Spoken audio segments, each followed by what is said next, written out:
Oke, halo semuanya. Jadi di pertemuan pertama kita ini, aku akan menjelaskan tentang apa aja yang dilakukan di responsi TLF. Jadi di responsi TLF ini kita akan menggunakan dua file modul. Yang pertama adalah modul perusahaan tata letak fasilitas dan yang kedua adalah modul kerja tata letak fasilitas. Nah, di modul perusahaan ini yang pertama ini isinya adalah semua tentang perusahaan. Jadi, nama perusahaannya apa, lalu produk yang dibuat apa, itu semua ada informasi-informasinya di modul perusahaan ini. Jadi, tentang cara pembuatan produknya dan informasi-informasi lainnya. Itu semua ada di modul yang pertama. Lalu di modul yang kedua ini adalah eh, setiap minggu, setiap responsi itu apa aja aktivitas yang kita lakukan itu ada di sini penjelasannya. Terus apa aja yang harus dibuat untuk sebagai tugas akhirnya TLF itu juga ada di sini. Jadi seperti yang kalian lihat pertamanya adalah lembar kerjanya. Itu dijelasin week 1 kita ngapain aja, week 2 yaitu hari ini itu kita bahas tentang project 1 OPC yang akan dikumpulkan minggu depan. Terus ada lagi tentang project 2 yang dilaksanakan week 3 tapi pengumpulannya di week 4 kayak gitu dan seterusnya sampai di project ke 7. Ini project 7 location dan HPP ya. Ini bisa kalian dapatkan di sini. Jadi tabel-tabelnya apa, nanti kalian menggunakan perhitungan seperti apa, itu akan dijelaskan tiap minggu. Jadi tiap responsi, kalau misalnya ini tulisannya adalah week 11 bahas project 7, berarti nanti di week 11 akan dijelaskan ini tuh tabel-tabelnya buat apa aja sih, apa aja yang harus dihitung, itu nanti akan dijelaskan di week 11. Tapi untuk pengumpulannya sendiri adalah di week 12 kayak gitu. Terus untuk pengumpulannya jam berapa, hari apa, itu semua informasinya sudah ada di ULS. Jadi memang responsinya kita setiap hari Jumat, tapi pengumpulan adalah setiap hari Kamis. Jadi biar kalian dapat dulu feedbacknya seperti apa, kelompok 1 kurang apa, kelompok 2 kurang apa, atau sudah bagus semua. Sehingga waktu kalian ngelanjutin ke project berikutnya, itu akan tahu salahnya di sebelah mana. Karena dari project 1 ke project berikutnya itu bersambung. Jadi kalau di project 1 sudah ada kesalahan, pasti merembet ke belakang. Memang sih antar satu kelompok dengan kelompok yang lain nggak mungkin bisa sama banget karena ini kita bicara tentang gimana kita jalanin sebuah perusahaan. Jadi pastinya setiap kelompok punya asumsi yang berbeda masing-masing ya. Seperti ini di perusahaan kalian ada apa aja, ada parkiran, ada kantor, terus ini ada kosong, kalian mau nambahin apa aja. Nah, itu tiap kelompok pasti beda-beda pemikirannya. Jadi mustahil bisa sama antar satu dengan yang lainnya. Kalau sama banget, berarti itu sesuatu antara kalian nyontoh teman kalian atau nyontoh baceman yang semester lalu. Aku saranin jangan pakai baceman, ya jangan nyontoh juga, karena itu akan berpengaruh ke nilai kalian. Kita asisten meskipun nggak menuduh langsung kamu nyontoh ya, tapi itu akan langsung berpengaruh ke nilainya kalian. Jadi ini di awal aku ingetin supaya jangan pakai baceman. Boleh sih cari referensi, tapi jangan nyontoh blog. Kalau kalian nggak ngerti, langsung tanya aja ke aku atau ke Gary, kayak gitu ya teman-teman. Di week 12, 13, 14 kita nggak ada project lagi, jadi projectnya sudah sampai 7 aja. Dan di sini adalah pembahasan, kita bahas project 567, 567. Dan di awal-awal itu juga ada week-week yang kita nggak mengerjakan project seperti ini. Contohnya week 7 kita hanya membahas project 4. Nah, ini nggak mesti saklek seperti ini ya. Bisa aja kita di week 7 itu kita bahas project 4 dan project 1 misalnya. Jadi, ini opsional aja. Kita lihat aja waktunya seperti apa. Seperti ini ya, bahas project 2. Bisa aja project 1 juga dibahas di week 4 ini. Terus untuk yang terakhir ini yang kita bahas project 567 itu kita lihat dulu apakah nanti kita hanya bahas project atau kita juga membahas soal. Nah, jadi itu nanti kita lihat aja seperti apa kebutuhannya. Terus OAS ini adalah pengumpulan project yang sudah kalian buat dan pengumpulan portofolio. Di ULS juga sudah ada tulisannya, nanti tiap week itu kalian mengumpulkan file apa, apakah ada Excel atau PDF atau yang lainnya. Nah, itu sudah ada semua di sana.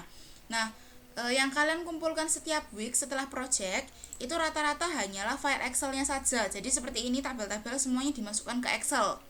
Dimasukkan, tidak perlu ada file Word. Lalu laporan ini seperti apa, pengumpulan project ini yang di OAS ini.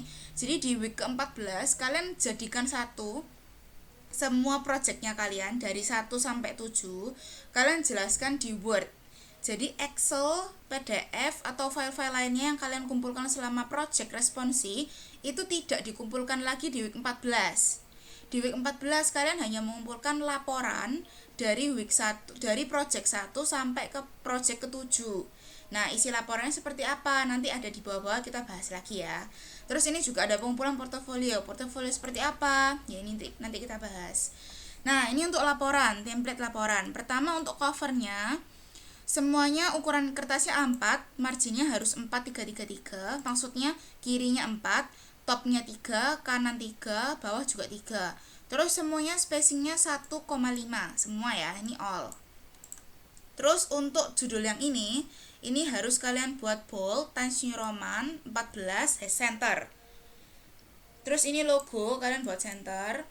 Terus ini keterangannya itu kalian buat seperti ini, bold Times New Roman 12 center. Terus untuk yang ini kalian buat bold Times New Roman 12 center. Ini untuk cover. Terus diisi laporan di yang lembar pertama itu kita bahas tentang bab 1 Production and Facilities. Jadi judul babnya itu pasti mengikuti materi di kelas. Bukan nama projectnya. Jadi kalau project 1 itu adalah OPC, kalian nggak boleh tulis di sini OPC, tapi tulislah sesuai dengan yang kalian belajar di kelas. Nah, ini bold Times New Roman 14 center. Lalu untuk semuanya dari bab 1 sampai terakhir itu sama seperti yang tadi ya, A4 margin 4-3-3-3, spacingnya 1,5. Subbab dijaga sampai 3 digit, contohnya 1.1.1. Jadi aku nggak mau kalau subbabnya kalian sampai 4 digit, 1.1.1.1. Nah, nanti itu akan menghabiskan halaman kalian, karena setiap subbab pasti kan menjorok lebih dalam lagi, menjorok lebih dalam lagi, menjorok lebih dalam lagi. Lama-lama isi lembarnya kalian cuma separuh. Nah, itu nggak baik. Jadi dijaga sampai 3 digit aja. Jadi 1.1, terus 1.1.1, ya udah stop sampai situ aja. Bahkan kalau perlu ya pakailah kayak titik atau tanda panah yang itu aku lupa namanya apa, pokoknya nggak pakai subbab, itu terserah kalian, buatnya terserah kalian. Terus subbab juga harus di bold Times New Roman 12, isi subbab nggak perlu di bold Times New Roman 12. Diberi halaman ya, yang cover nggak perlu halaman, jadi mulai bab 1 adalah halaman 1, lanjut terus sampai ke terakhir yaitu Times New Roman 11, jadi sampai ke bab paling terakhir halamannya lanjut terus, nggak mengikuti bab 1 lanjut dari 1, bab 2 lanjut dari 1 lagi, itu nggak perlu karena halamannya cuma 1 aja, 1, 2 dan seterusnya. Sekarang contoh tabel. Jadi mungkin kalau kalian ingat di modul Ergo APK kemarin, ini juga mirip-mirip seperti itu. Tabel juga harus ada aturannya nulisnya. Letaknya center ya, letaknya center. Terus judulnya ada di atasnya tabel, formatnya Times New Roman 10. Terus isi tabelnya, formatnya adalah Times New Roman 11. Jika tabel tidak cukup, ubah page kalian jadi landscape. Nah, tapi supaya nggak semuanya ke landscape, ini ada triknya. Pertama, kalian klik page layout dulu. Terus kalian klik breaks. Terus itu ada next page. Jadi di next page, baru ganti orientation. Supaya yang lembar ini saja yang berubah jadi landscape. Terus next page lagi, kembalikan orientation ke portrait. Ini tujuannya supaya page berikutnya balik lagi ke portrait. Kalau kalian masih belum paham penjelasanku yang ini, silakan cari di YouTube caranya gimana supaya lembar itu saja yang landscape, yang atas dan yang sebelum dan sesudahnya tetap portrait gitu ya. Jadi aku nggak mau karena nggak cukup nih tabelnya, akhirnya kalian buat kecil-kecil banget, nggak perlu ya. Jadi dibuat aja jadi landscape, itu nggak masalah kok. Terus untuk gambar, misalnya ini gambar ya. Nah, di bawah ini kalian formatnya sama, Times New Roman 10, dan ini letaknya harus center. Jadi baik gambar, diagram maupun pie chart sama dianggap gambar.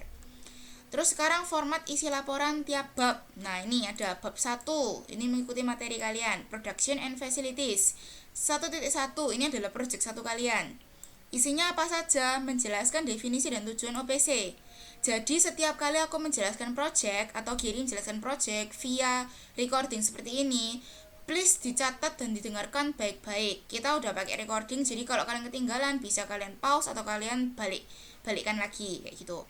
Menjelaskan produk yang dibuat, produknya apa? Nah, itu bisa kalian dapat di modul perusahaan. Terus menampilkan OPC secara detail. Kalau nggak cukup, ya itu tadi, kalian ubah orientationnya jadi landscape. Tapi pasti cukup kok harusnya.